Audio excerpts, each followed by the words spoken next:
কৃত মানে সত্য। সত্য যুগের মানুষ ধ্যান ধারণা করে ভগবানকে পেয়েছে। কেন? সত্য যুগে মানুষের পরমায়ু ছিল 1,00,000 বৎসর। আমাদের মতো সকাল হলেই বাজারের ব্যাগ নিয়ে বেরোতে হতো না। কি খেয়ে বাঁচত? বায়ুগত প্রাণ, হাঁ করলেই পেট ভরে যেত। যার জন্যে তারা 1,00,000 বৎসর পরমায়ু করেছে। যেমন ধরুন 53,000 বছর সাধনা করেছিলেন কে? ভৃগুমুনি। যার জন্য তার ক্ষমতা হয়েছিল শ্রী বিষ্ণু নারায়ণের বক্ষে লাথি মেরেছিলেন। আগেকার দিনে তো স্কুল ছিল না, গাছের তলায় পাঠশালা, গুরু মহারাজরা পড়াতেন। ছেলেটা বললে, মা আমি পাঠশালায় যাচ্ছি। ওই যে ছেলে বেরিয়ে গেল, কীদ যদ্রায়ত বিষ্ণু। ও ছেলেটা পড়তে যাবার নাম করে বইপত্র সব গাছের তলায় ফেলে রেখে সোজা হাঁটা দিল। গেল কোথায়? চলুন দেখে নি। ক্ষীরোদসায়ী সমুদ্রের উপকূলে এক বটবৃক্ষের তলায় বসে সাধনা শুরু করলো। এমন সাধনা করছে কোমর পর্যন্ত উই পোকা লেগে গেছে। মা লক্ষ্মী নারায়ণকে ডেকে বললেন, শুনছো গো? কি? একবার তুমি যাও না, ছেলেটা কেমন করে কাঁদছে দেখো। তুমি বলছো আমি যাচ্ছি। শ্রী বিষ্ণু নারায়ণ এসে দাঁড়ালেন। এই খোকা, চোখ খোল। কে তুমি? আমি ভগবান শ্রী বিষ্ণু নারায়ণ। তোর সাধনায় আমি সন্তুষ্ট হয়েছি।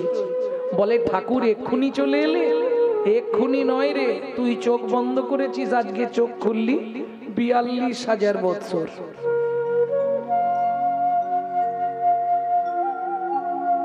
এলে কেন? তোকে কিছু দিতে চাই। কিসের জন্য সাধনা করছিস? বলে, চাইবার তো অনেক কিছুই আছে, এখন তোমার গোডাউনে কি কি আছে তাই বল। ছেলেটা দেখুন খালি, কি নিবি তুই বল। বলে, না না শোনো ভগবান, আমি হয়তো তোমার কাছে এমন জিনিস চেয়ে ফেলবো যেটা তুমি দিতে পারবে না, তখন তুমি অপ্রস্তুতে পড়ে যাবে। তার থেকে তোমার গোডাউনে কি কি আছে বলো, আমি সেইটা বুঝে চাই। বেশ, তুই আমার লক্ষ্মীকে নিবি? এই জন্যই বলে, পরিচয় না জেনে কথা বলছো তো। আমায় তুমি চেনো? আমি কে? কে তুমি? আমি মনু বংশের রাজার ছেলে, আমার নাম চন্দ্রকান্ত মনু। আচ্ছা আচ্ছা আচ্ছা, বেশ, তাহলে লক্ষ্মী নিবি না? না। সারা পৃথিবীর মালিক হবি? দরকার নেই। তুই ভগবান হবি? দরকার নেই। কি নিবি তাহলে বল। যাই হোক, তুমি এইগুলো দিতে পারবে তাই তো? হ্যাঁ, এছাড়া তুই যা চাইবি আমি দিয়ে দেবো। বলে, এই ওপর র্যাঙ্কের লোকেদের তো বিশ্বাস নেই, তুমি একটু মাথা ছুঁয়ে বলো, আমি যা চাইবো তুমি তাই দেবে। ভগবান বলে, আর এক ঝামেলা করে। বলছি দেবো, হবে। নারায়ণ লক্ষ্মীকান্ত মাথা ছুঁয়ে বলবো। বলে, তোমার দরকার পড়ে তুমি স্বামী মুরারি হরি মাধব। সারা পৃথিবীর মানুষ আমার কাছে আছে, আমি কারো কাছে যাই না। না যাও তো না যাও, তুমি চলে যাও। কে তোমাকে ডাকছে? দাঁড়িয়ে আছো কেন? চলে যাও, দরকার নেই, দিতে হবে না। সাধনা দেখুন।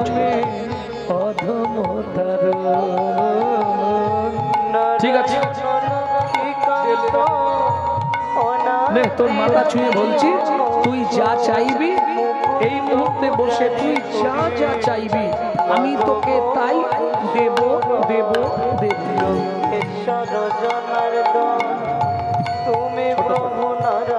মনু বলছে, ঠাকুর তোমার চালাকি বুঝে ফেলেছি। কি বুঝলি? তুমি মাথায় হাত দিয়ে বললে, মনু তুই যা চাইবি এই মুহূর্তে আমি তোকে তাই। হাত তুলে নিয়ে বললে, দেব দেব দেব। জন্মিলে জীবের জ্যোতি, বলে এটাও বুঝে না তো মরণ। ঠিক আছে, হাতটা যেই রেখেছে মনু এবার হাতটা চেপে দিয়েছে। বলো, তুই যা চাইবি, তুই যা চাইবি তোকে আমি তাই, তোকে আমি তাই। কি হল? হাত তুলছো? হাত রাখো, হাতটা ছাড় মনু। না না, হাতটা ঠেকিয়ে বলো, দেব দেব দেব। আচ্ছা, দেব দেব দেব। যেতে হবে আছে এই বল তাড়াতাড়ি, দেরি করছিস। এই সুযোগটা কি বারবার আসবে? একবার এসে যে চাইবো এমন তুমি এক্ষুনি কেমন হয়ে যাবে দেখো। যা চাইবো না তুমি বুঝতে না হলে ভগবান চিন্তায় পড়ে যাচ্ছে গো, কি চাইবে তো ছেলে ও ভগবান দেবে তো দেবো তো বলছি, তুই যা চাইবি তোকে দেবো। সত্যি দেবে? বল কি নিবি তো? মনু বললে ভগবান আর কিছু চাইবার আমার নেই, ওই একটাই চাই। এইটার জন্য তুই এই 42,000 বছর সাধনা করলি? কিচ্ছু সাধনা, তুই তো 10,000 বছর সাধনা করলে আমি তোকে আমার চরণে নকুর করব। তবে শোন মনু, তোর ইচ্ছা পূর্ণ হবে, কিন্তু তেতা যুগে আর হবে না। কেন? 70 পরেই তেতা আসছে, তেতা যুগে তুই আমার চরণ পাবি না। মনু বলে কেন? বলে শোন, আমার তো দুটো চরণ, দুটোই তেতা যুগের জন্য বুকিং হয়ে গেছে। ও ভগবান, দুটো পা তেতা যুগে কাকে কাকে দেবে? একটা দেবো পাষাণ অহল্যাকে, আর একটা দেবো মাধব মাঝির কাষ্ঠ তরিতে। মনু বলে তাহলে তেতা যুগে পাবো না? না পাবো। পাবি না? পাবো। পাবি না? পাবো। ভক্ত ভগবানে বেঁধেছে ঝগড়া। ভগবান বলছে তেতা যুগে পাবি না, মনু বলছে পাবো পাবো পাবো। তুমি চলে যাও, তারপর দেখো না কি করি। ভগবান শ্রী বিষ্ণু নারায়ণ চলে গেলেন, মনু এবার গীত সাধনা শুরু করলেন। কাঁদছে অবিরাম আর গেয়ে যাচ্ছে। কি গো, কি ব্যাপার? তোমাকে এত করে বললাম তুমি গেলে না? গেছলাম তো। কে বলছে? লক্ষ্মী নারায়ণকে বলছে। তোমাকে যে বললাম একবার যেতে, আরে গেছলাম আমি। ও ছেলের অনেক চাহিদা, আমি পারবো না। বলে তাহলে আমি একবার যাই। তুমি যাবে তো যাও। এইবার দেখুন লক্ষ্মী এসেছে। খোকা, আমার নাম খোকা নয়, আমার নাম চন্দ্রকান্ত মনু। ঠিক আছে মনু, তা কাঁদছিস কেন বাবা? ও মা, খিদে পেয়েছে বললে কাঁদছি। কতদিন খাস না? যতদিন বসে আছি। কিছু একটু খেতে দাও না মা। কি খাবি বল? তুই যা চাইবি আমি তাই দেবো। বলে এই তোমাদের যা চাইবি যা চাইবি দিতে পারোনি, খালি যা চাইবি। হ্যাঁ, তোমার যা পারো খেতে দাও, দেখি দুটো খেয়ে নি। মা বললে বেশ, তোকে এক্ষুনি খাবার দেবো। এক থালা খাবার সাজিয়েছে মা লক্ষ্মী। লক্ষ্মী তিনি সব পারেন, ইচ্ছাময়ী। খাবারটা নিয়ে এসে চাই না খা। ও মা, আমি তো হাতে খেতে পারবো না। কেন? বলে মা, চাদরের ভেতর থেকে হাতটা বার করব, তুমি দেখবে একবার। হাতটা তো নিচে ছিল আর কোমর পর্যন্ত উই পোকা লেগেছিল, হাতের আঙুলগুলো খসে পড়ে গেছে মা, এই দেখো। দেখেই চমকে উঠলো মা লক্ষ্মী। কি? আয় আয় বাবা, আয় আমার কোলে আয়, কোলে আয়, আমি খাই দিচ্ছি। আয়। তুমি কাঁদছো কেন মা? কাঁদছি তোর অবস্থা দেখে, তো পুরো ঘা হয়ে আঙুল সব খসে পড়ে গেছে। কি করব, পোকা লেগে গেছিল তো, প্রভু আসতে দেরি করেছে তো, ওই জন্যই এরকম হয়ে গেছে। বেশ, প্রভু তোকে দিয়েছে, কি চেয়েছিলি? ও মা, প্রভু যা দিয়েছে দিয়েছে, তুমি খেতে দাও। মা লক্ষ্মী খাবারটা মাখিয়েছে, মুখে দিতে যাবে, বলছে খাবো না মা। কেন? এই বললি খাবো? খাবো তো, আগে একটা জিনিস দাও, তাহলে খাবো। কি দিতে হবে বল? কি পেলে খাবি বল? ও মা, তুমি শুধু মাথা ছুঁয়ে বলে দাও যে তেতা যুগে তোর ভগবানের সঙ্গে দেখা হবে। বিপদ হয়ে গেছে। মা লক্ষ্মী তো ব্যাপারটা জানেনি। মা লক্ষ্মী বলে দিয়েছে এই কথা, ঠিক আছে তোর মাথা ছুঁয়ে বলে দিলাম, তেতা যুগে তোর ভগবানের সঙ্গে দেখা হবে। সত্যি হবে? হবে। সত্যি হবে? হবে। কি রে, কি হলো? এইবার কিরম ঝগড়া তোমাদের বাঁধবে দেখো। তার মানে না না কিছু নয়, ঠিক আছে দাও, খেতে দাও। এই বিনিময় করবি কিন্তু, আমি তোকে পেট ভরে খাইয়ে দেবো, তুই আমাকে একটা গান শোনাবি। ঠিক আছে, তাই হবে। মন ভরে মায়ের কোলে খেয়েছে। খেয়ে দে মা হাত মুখটা ধুইয়ে দিয়েছে, দেওয়ার পরে বলছে ও মা, সত্যি দেখা হবে? আরে আমি বলছি দেখা হবে মানে তেতা যুগে ভগবান তোকে কোলে নেবে। হয়েছে? খুশি তো? এইবার খুশি।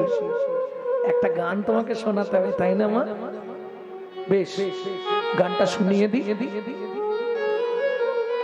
নমো নারায়ণ जगमन मोहन त्रिभुवन वंदन हरे मुरारे नमो नारायण जगमन मोहन त्रिभुवन तारण हरे मुरारे नमो कमलापति तुमी कमलेशो नमो कमलापति तुमी कमलेशो अभय चरण हरि हे ऋषिकेशो नमो नारायण जगमन मोहन त्रिभुवन वंदन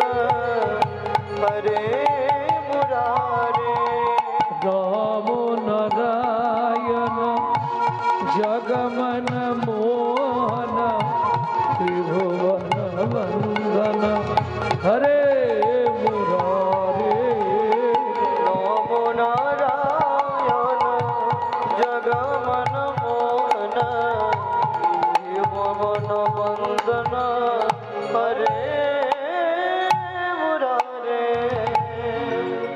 ওমা খুশি তো খুশি সত্যি দেখাবে বললাম তো দেখা হবে কোলে নেবে এইবার চলুন মা লক্ষ্মী চলে গেল মনুও চলে গেল মনু কোথায় গেল খুঁজতে খুঁজতে খুঁজতে খুঁজতে একটি আশ্রমে এসে পৌঁছালো সেইখানেই দীক্ষা শিক্ষা নিয়ে নিল মনুর গুরুদেব কে হলো কর্ণম মুনি কর্ণম মুনির আশ্রমে থাকে গুরু সেবা করে সত্য যুগ শেষ ত্রেতা যুগ এসে গেল শ্রী বিষ্ণু নারায়ণ রাম অবতার হলো আর যেদিন রাম অবতার হলো ওই ভক্তমন্ডলী ভক্তিমতী মায়েরা রাম অবতারে একটা প্রবাদ আছে এই রাবণ নাকি সীতাকে কোন সময় কি ব্যাপারটা বলুন রাবণ সীতাকে কি করেছিল হরণ করেছিল এইগুলো যারা গণ্ড মূর্খ যারা জীবনে শাস্ত্র পড়ে না তারা এই অপব্যাখ্যাগুলো করে বিশ্বাস করুন আপনি যদি বাল্মীকি জিস্ট পড়েন যেটা সংস্কৃত রামায়ণ রামচন্দ্র জন্মানোর ৬০,০০০ বছর আগে লেখা হয়েছিল তাহলে এই কথাগুলো কিন্তু আসবে না নালে আপনাকে রামচরিত মানস পড়তে হবে তুলসীদাস যদি বলেন কেন আমি একটু তুলে ধরি কথাটা আপনারা নিশ্চয়ই জানেন এক সময় মন্দোদরীকে চেনেন তো ব্যাং থেকে যার জন্ম ব্যাঙের আর এক নাম মন্দা ভেক ব্যাং আর মন্দা মন্দা থেকে মন্দোদরী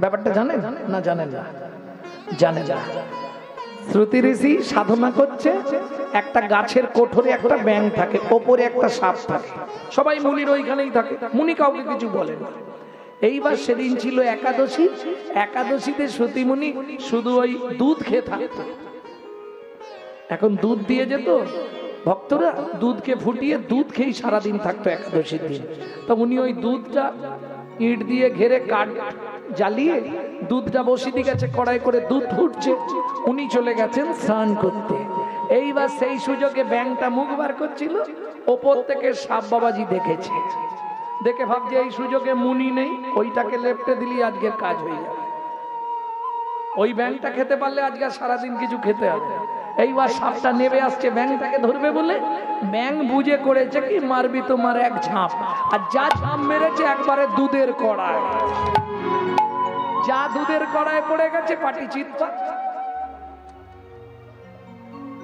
উল্টে গেছে এইবার মুনি তো জানেন মুনি স্নান করে এসে গাছের তলায় বসে তিলগান্নিক করেছে জপ টপ করে আসছে একটু দুধ খাবে বেচারা সারাদিন তো কিছু খাবে না একাদশী করলে 12টা পর্যন্ত কিছু খেতে নেই 12টার পর যদি না থাকতে পারো ফল জল দুধ চলে অনেকে দুধ খায় যাই হোক মুনি এসে দেখছে দুধ খাবে বেচারি আশা নিয়ে এসেছে এসে দেখছে তার মাঝখানে দুধের মাঝখানে হরিবোল এ তো বাবাজি চিৎপাত হয়ে পড়ে আছে মুনি বলে এই তোর লাজ লজ্জা নেই আমি দুধটা বসিয়ে দিয়ে গেলাম একাদশী ব্রত চলছে আমার তুই এই দুধেই ঝাঁপ দিলি দাঁড়া এইবার মুনি ব্যাংটিকে তুলেছে, তুলে কুমন্ডল থেকে জল নিয়ে ব্যাংটিকে প্রাণ দিয়েছে। ব্যাং বাবাজি বলছে মুনিবর আমার কোনো দোষ নেই, সাপে আমাকে তাড়া করেছিল, ভয়ে পালাতে গিয়ে আমি ঝাঁপ দিয়ে পড়েছি, কি করো বল, কি করো বলুন মুনিবর, আমার কোনো দোষ নেই। হ্যাঁ আচ্ছা আচ্ছা, আমি যে ক্রোধের বশে মনে মনে ভেবে নিয়েছি, কি ভেবেছেন আপনি, তুই মানব কুলে জন্মগ্রহণ করবি, শোন মানব কুলে তুই যাবি, কিন্তু একজন সুন্দরী রমণী হয়ে জন্মাবি, কেমন, মন্দা থেকে তোর জন্ম হবে, তাই তোর নাম হবে মন্দোদরী। রাজাকে দিয়ে দিল, রাজার কাছে মানুষ হলো, সবাই জেনে গেল রাজার মেয়ে। প্রকৃত মন্দোদরী অজনী সম্ভবা, ব্যাং থেকে জন্ম, মন্দা থেকে মন্দোদরী। এইবার যেখানটায় ছিলাম ওখানটায় চলে যাও।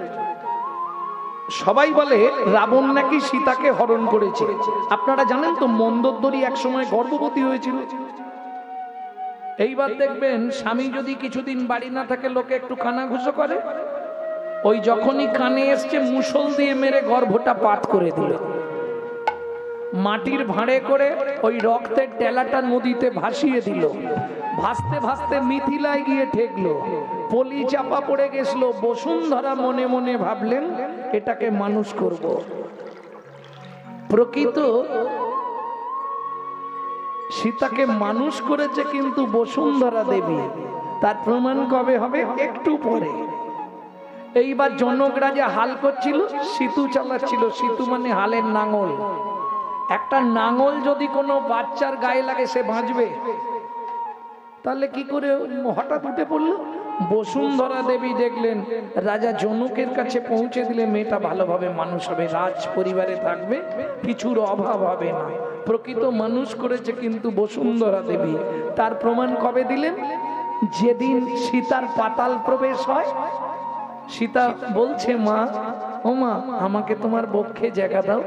মা বলছে এতদিন পরে আমার কথা মনে পড়লো। এই কথাটা রামচন্দ্র শুনে ফেলেছিল।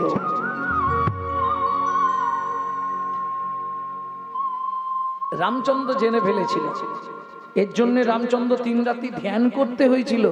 ধ্যান করে তিনি জানলেন সীতার প্রকৃত পরিচয় কি। এইবার বলি মা, যদি রাবণের মন্দোদরীর গর্ভজাত হয়, তাহলে রাবণের কে হবে, রাবণের কে হবে গো, মেয়ে হবে। এইবার বলুন কোন বাবা মেয়েকে হরণ করবে, হবে না। বেশ, যদি তাও ধরে নি, আচ্ছা রাবণ না হয় হরণ করেছিল, তাহলে যদি হরণ করে নির্জন ঘরে একাকে রাখবে, তাকে দেখার জন্য আর কোনো মেয়েকে নিয়ে যাবে না সেখানে।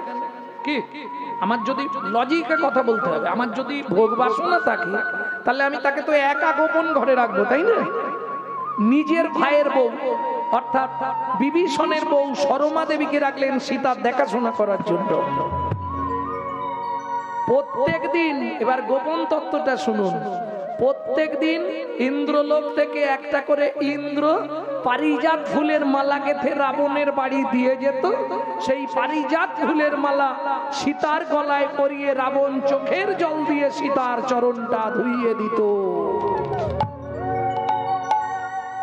সীতা যখন জিজ্ঞেস করছে বাবা কেন তুমি এটা করলে, রাবণ বলছে মারে প্রভু বলেছিল যদি ভক্তিতে পেতে হয় 7 জনম লাগবে, আর যদি শত্রুতা করে পেতে হয় 3 জনমেই পেয়ে যাব। তোকে তুলে নিয়ে এসেছি কেন জানিস মা, তাহলে শোন, ছলে বলে কলে কৌশলে প্রভু তো একবার আসবে, অন্য কিছু নয়। ভগবানের পদধূলিটা আমার বাস্তুভূমিতে পড়লে আমার এই রাক্ষস কুলটা উদ্ধার হয়ে যাবে। তাই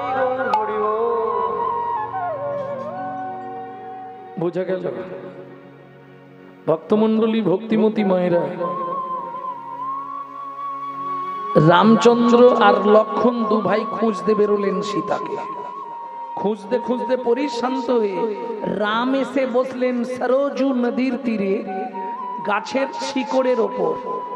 এইবার ধনুকটা নিচে রেখেছে, তার উপর থুদনিটা রেখেছে। আমরা মাঝে মাঝে চিন্তা করি না, তা রাম তো ওইভাবে বসে, হ্যাঁ, নিচেতে ধনুকটা রেখে থুতনিটা ধনুকে রেখে বসে আছে। খানিকক্ষণ পরে লক্ষণ এসছে, লক্ষণ এসে রামকে প্রণাম করতে গিয়ে দেখতেই চমকে উঠলো, দাদা কি তোমার পায়ের তলায় এত রক্ত কেন? দেখি দেখি দেখি, পা কি কেটে গেল নাকি? পায়ে দেখছে কিছু নেই, পাশে দেখে যেখানে ধনুকটা রেখেছে একটা ব্যাঙের পিঠের ওপর ধনুকটা রাখা হয়েছে। ব্যাঙটার নাক দিয়ে মুখ দিয়ে গল গল করে রক্ত বেরোচ্ছে। সঙ্গে সঙ্গে রামচন্দ্র ধনুকটা ফেলে দিয়ে ব্যাঙটাকে কোলের মধ্যে তুলেছে। হে প্রভু, কিরে তোকে যখন সাপ ধরে তুই এত কান্না কাঁদিস, আমি যখন ধনুকটা তোর পিঠে রাখলাম একবারও আওয়াজ করলি না কেন? ভেক তখন কাঁদে আর বলে, প্রভু গো, ও প্রভু গো, সাপে যখন আমাকে ধরে আমি তো তখন তোমাকেই ডাকি, এখন তুমি বলো তুমি মারলে আমি কাকে জানাবো? তাই গৌর হরি ও কাকে জানাবো? বলো বলো ও গো প্রভু, তুমি মারলে আমি কাকে জানাবো? ও হে প্রভু, তুমি মারলে আমি কাকে জানাবো? তবে যেন প্রভু কি সেদিনের আশা পূরণ হলো? সেদিনের আশা কোন দিনে পূরণ হলো? তোমার মনে আছে কি তুমি বলেছিলে তেতা যুগে দেখা হবে না? দেখাও হয়ে গেল, তোমার কোলে উঠে পড়লাম। আমি সেই মনু বংশে রাজার ছেলে চন্দ্রকান্ত মনু। ভগবান বলে তুই ব্যাঙ হলি কি করে? সে অনেক ঘটনা। ও ভগবান, তুমি বলেছিলে দেখা হবে না, আর আমি তোমাকে বলেছিলাম দেখা হবে হবে হবে। ও ভগবান, কোলে যখন উঠেই পড়েছি, কোনোদিন তো কিছু চাইনি, আজকে যখন কোলে উঠে পড়েছি আর ফেলো না। কি করবি তুই? তোমার কোলে আমায় মরতে দাও গো, তোমার কোলে আমার মরতে দাও গো। আমি আর কিছু চাইব না গো, তোমার কোলে আমায় মরতে দাও গো।